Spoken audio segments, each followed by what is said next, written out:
他们两口子双双上报的消息在整个东安七队传开来。东头的孙家屋里，孙小妮知道后正愤愤不平。凭啥他江庆能上报纸？还不是借了副队长的光，一定是王卫远被副队长救了，为了报恩才把江庆登报上的。切！孙家大嫂听了他的话翻个白眼，人家江庆就是干得好，他一上午能产1分半的地，其他人谁能？有些人就是嫉妒，可有啥用？还不是躺床上只能吃干饭。你说谁？说谁？谁知道？你别欺人太甚！孙小妮拿手指着他，对自家大嫂毫无尊重可言。告诉你，我妈就快来了，等她来了没你好果子吃。婆婆要来，这次换孙大嫂脸色发白。怎么怕了？我妈她这2天就到，你等着吧。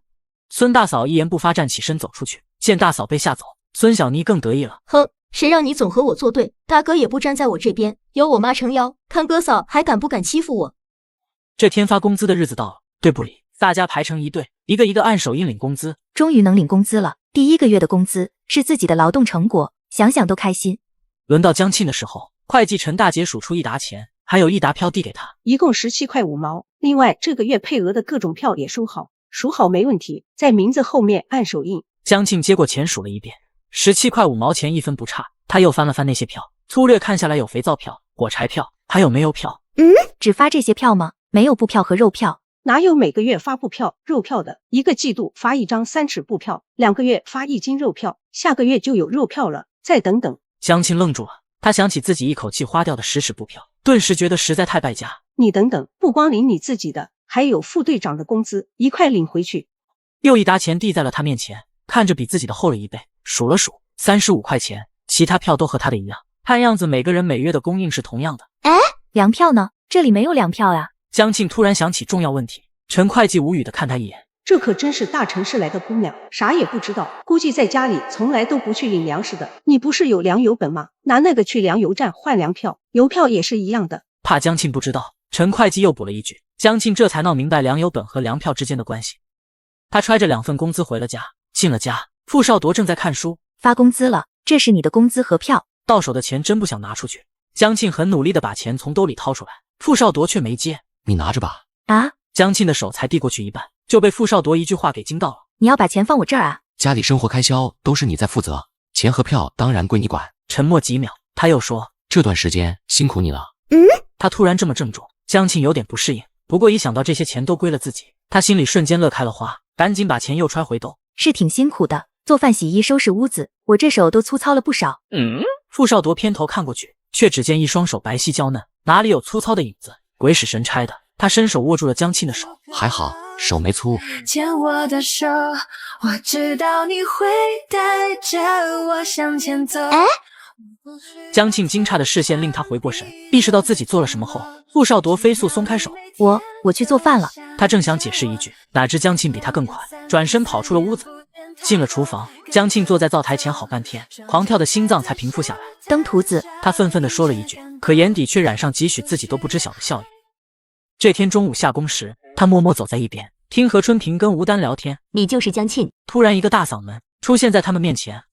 江庆抬起头，看到前面不远处站着个干瘦的老太太，正叉腰怒目瞪着他。我是江庆，你是谁？老太太眼里快要喷出火来。我是孙小妮的妈，听说你欺负我家小妮，害得她铲坏了腿，你把我闺女害成那样，我跟你没完。孙母叉着腰，唾沫星子飞溅。你搞错了，孙小妮的腿是她自己铲坏的，和我没关系，压根和她一点关系都没有的事，脏水都能泼到她身上。孙家母女2个奇葩过头了。我闺女可不是这么说的，她说就是你，要不是你逼着她干活，她也不能铲到腿。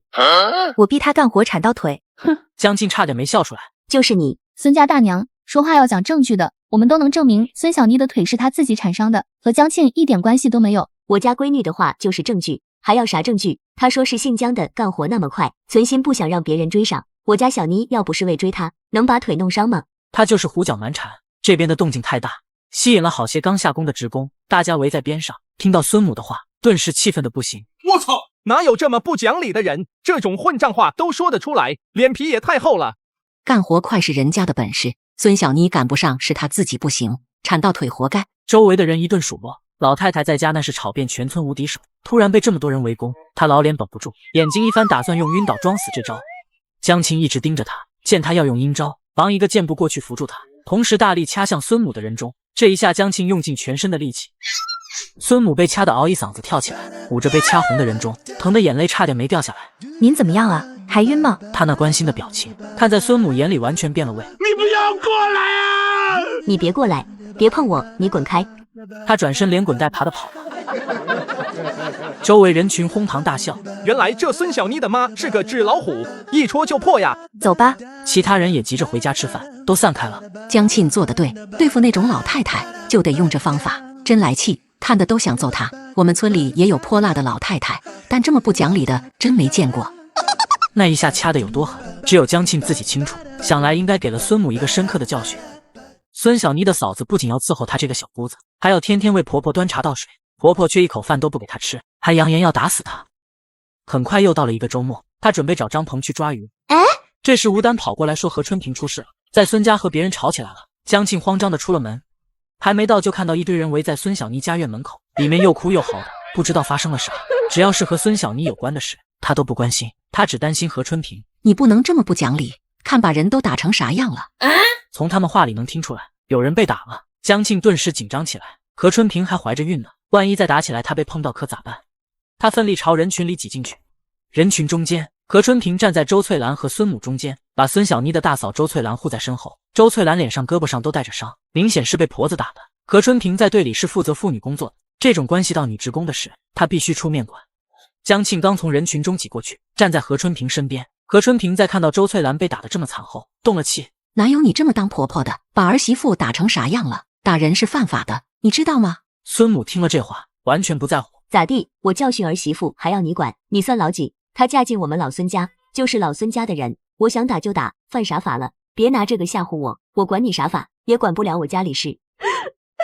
周翠兰气得呜呜哭，孙母洋洋得意，何春平被气得不轻，指着他：你这是无知，打了人，等叔叔来了把你带走。带走吧，让我家大壮回来看看你们是怎么对他老妈的，我一定让大壮休了这个惹事的婆娘。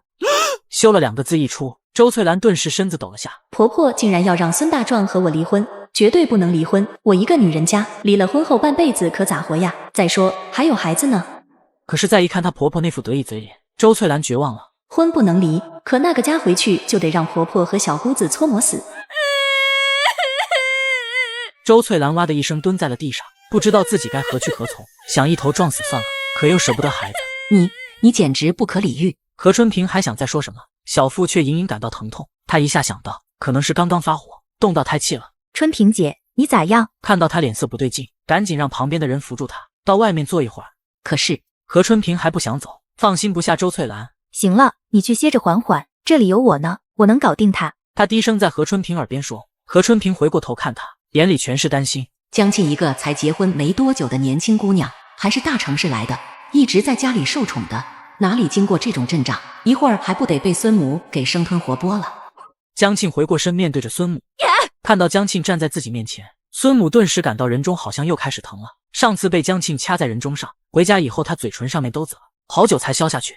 孙母气势顿时弱了半分。你咋来了？这是我家的事，跟你没关系，你管不着。江庆没搭理他，嘴角噙着笑，往前走了2步。你干啥？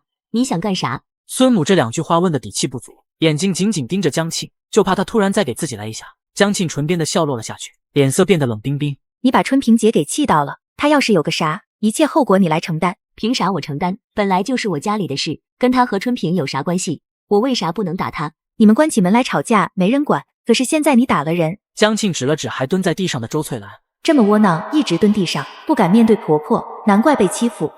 打了人，问题性质就不同了，自然跟春平姐有关系。现在是新社会，不兴旧社会那一套，就算你是婆婆，也不能随便打儿媳妇。我为啥不能打她？她是我家花了钱娶进门的，要打要骂都是我说了算。孙母这会儿气势又上来了，手插在了腰上。你的意思是，姑娘嫁到了婆家，就能被随意打骂？对，在我们村里都这样。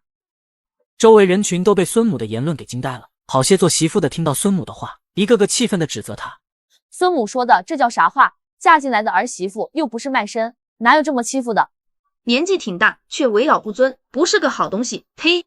被人围着吐唾沫，孙母一张皱巴成橘皮的老脸涨成了猪肝色。江庆转过身，面向身后的人群。大家都听到了吗？孙家婆婆根本不拿我们女同志当人看，嫁到她家里就要随意打骂，妄想着继续压迫妇女同志，这种思想坚决不能容忍。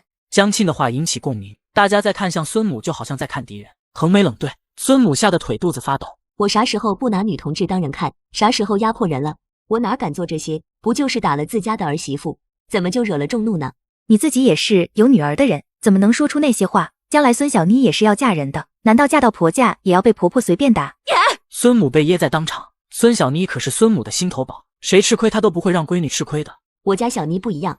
你家孙小妮怎么就不一样了？是比别人多个胳膊还是多条腿？都是一样的女同志，她咋就和其他人不同呢？难不成她要搞特殊化？孙母背对说不出话，不敢说了，再多说还不知道要被扣上啥帽子呢。这时候孙大壮从外面回来，他一大早出去办事，等回来看到自家门前闹哄哄的，一问才知道发生了这么大的事。妈，你别闹了，再闹真要被抓起来了。谁抓我？孙母这会儿还是不信。我的亲娘啊，你刚才说的那些话传出去了，你就要被抓起来。看见儿子又急又怕，孙母终于开始心虚。大壮，你说的是真的？当然是真的，你快点进屋去，一句话都别说了，我明天就给你买票，赶紧回老家，带着小妮一起回去。孙大壮把他妈给推搡进了屋，回过头来替他给大家道歉。周翠兰在后面跟着，他望着江庆，嘴唇动了动，要说话。江庆明白他要说什么，手一摆拦住了。别谢我，要谢就去谢春萍姐，她为了你的事都动了胎气了。刚才出头和孙母对峙，他本来为的就不是周翠兰，而是何春萍，见不得何春萍受气，必须要为他讨回公道。